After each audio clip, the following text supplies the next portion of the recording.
pasamos a hablar de otro tema, que son las pequeñas y medianas empresas en Europa, que es otro artículo aparte y que con este pues vamos a ver más bien el tema micro, el tema de cómo están realmente los países ahora mismo en cuanto a negocios. Y que tampoco es muy optimista porque realmente lo saca también Cirujets y va en la misma línea de lo que hemos hablado hace un momento, de cómo los problemas están ahí, ¿vale? Entonces, para mí, por poner una nota positiva en todo esto, yo creo que Estados Unidos es el único que, en el caso de que Donald Trump sea reelegido, mantenga la actividad económica y empresarial americana, pueda mantener, tirar de las economías occidentales. Si no saliese elegido Trump y sale el otro, probablemente lo que veamos sea, si decide, que esa es otra cosa, hay que tenerlos bien puestos para hacer eso, cerrar la economía americana de un modo casi semicierre, completo, como él quiera, con los matices que él quiera, pero cerrar la economía americana va a implicar problemas económicos graves en Estados Unidos y, por lo tanto, olvídate de que Europa pueda salir en los próximos meses de este problema, ¿vale?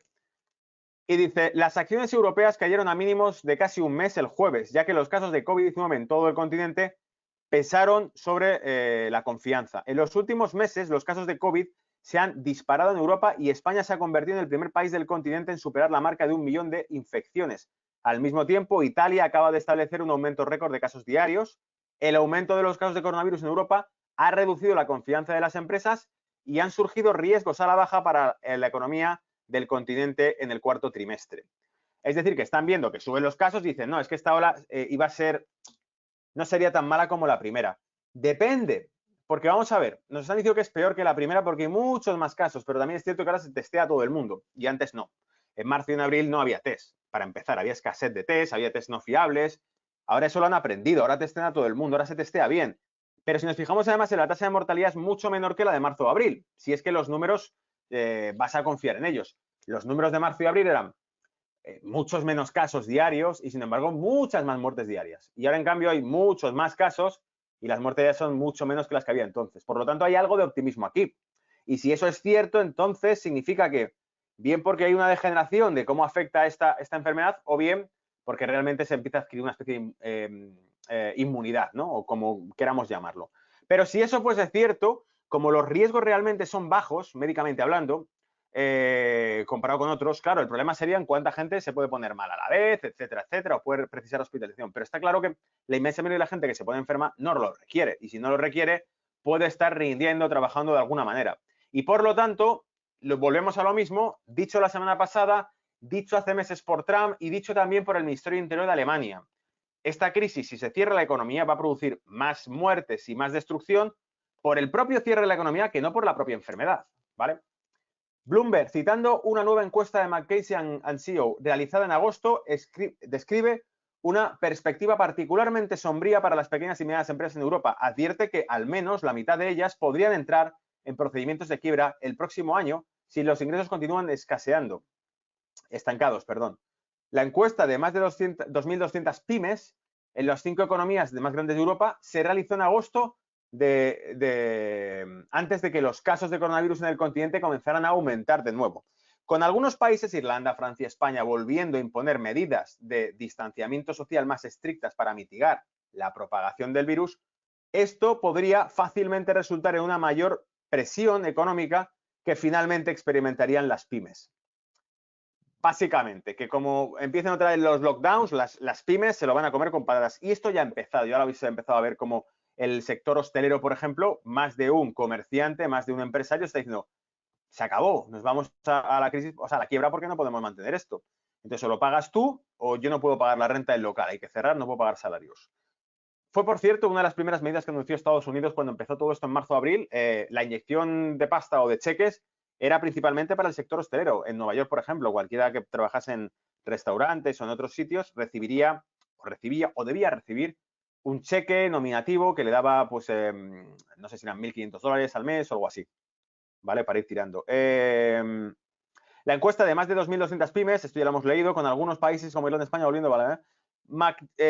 McKinsey descubrió que el 20% de las pymes en Italia y Francia podrían declararse en quiebra en los próximos 6 meses.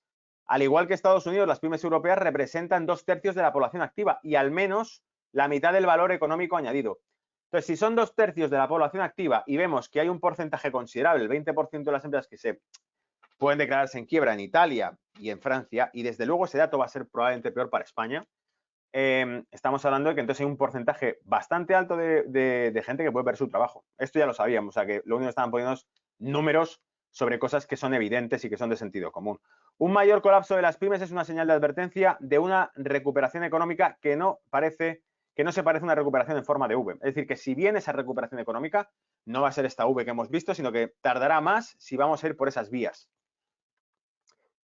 Y bueno, de nuevo, comentemos un poquito el gráfico para ver qué nos dice. Pero ahí tenéis, España, la que más ha subido en casos. Veis cómo Reino Unido va detrás, como un cohete. Y poca cosa más. Tenemos ahora también Estados Unidos retrocediendo, afortunadamente. Muchos decían la segunda ola en Estados Unidos no es segunda ola, es la continuación de la primera. Nunca ha habido, por decirlo así, una corrección, ¿no? Y bueno, ¿qué más? Italia también sube como un cohete, Alemania sube poco a poco. En fin, Singapur no sube, esa es la única esperanza. Singapur, Japón tampoco tiene prácticamente casos. Esto es muy raro, ¿verdad? Aquí muchos vais a decir, que lo sé, que seguís el canal y que vais por ese lado, porque sabéis que yo más una vez también lanzo ese tipo de pullas, es si Japón no tiene más casos, si Singapur no tiene más casos y sin embargo hay contagios en esos países, significa que probablemente no puede ser tan contagioso. De hecho, veis países que tienen menos disciplina o más relajadas las normas de distanciamiento y sin embargo en países con una disciplina férrea que han aplicado y con unas normas de distanciamiento extremas, como es España, el primero a la cabeza de Europa. ¿No? Es raro, es muy raro. McKinsey descubrió, esto ya lo hemos leído, que Francia, la pandemia ha golpeado durante el 70% de los menores ingresos.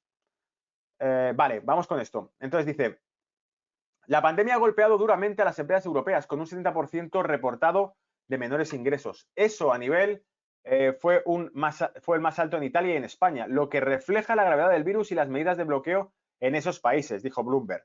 En una entrevista reciente, la presidenta del BCE, Christine Lagarde, dijo al periódico francés Le Monde que la recuperación económica de Europa está perdiendo fuerza en medio de una segunda ola de la pandemia del virus. La segunda ola de la epidemia de Europa, particularmente en Francia y las nuevas medidas restrictivas que la acompañan, aumenta la incertidumbre y pesan sobre la recuperación, dijo Lagarde. El PIB de la zona euro podría caer hasta un 8% en 2020, según las últimas predicciones del BCE. Ojo que son las predicciones tal como está ahora la cosa, porque entramos en el invierno, o sea que dice, en cuanto a la estrategia de Rabobank, Peter Matis, citado por Reuters, dice, cree que la tormenta pandémica del virus nunca se fue, pero durante el periodo de verano creo que estábamos en el ojo de la tormenta. Algunos gobiernos asumieron que la peor había pasado, pero ahora el enemigo invisible golpea aún más fuerte y estoy preocupado por la frágil recuperación económica, dijo Matis. En resumen, Europa tendrá que desatar otro cañón fiscal o monetario, más pasta, más dinero. Fue brutal el que anunciaron en julio, acordaros, 500.000 millones sobre la mesa, Alemania y Francia, 750.000 millones, Europa como tal, con la subasta de bonos. No es suficiente, ¿cuánta más pasta van a meter? No lo olvidéis, la Reserva Federal duplicó su balance en pocos meses, lo que no ha hecho en 100 y pico años, lo ha fabricado todo en escasos meses durante 2020. Las cifras son de vértigo, son astronómicas las que estamos manejando ahora para esta crisis. Pero, de nuevo, como todo pierde referencias reales, pues oye, no sé, igual hasta funciona. O sea, digamos que, no, es que es dinero falso ya, pero también lo era en 2008 y también lo era en el año 98 cuando se fabricó de la nada para tapar el ETCM. Entonces, todo esto sigue, sigue y sigue. En resumen, Europa tendrá que desatar un cañón fiscal monetario para salvar a las pymes, el de la ruina inminente, ya que el aumento de casos obliga a algunos países a volver a imponer medidas restrictivas, distanciamiento, vale, pues ya está, esto es lo que hemos leído. Que no hay recuperación en forma de V si esto sigue así.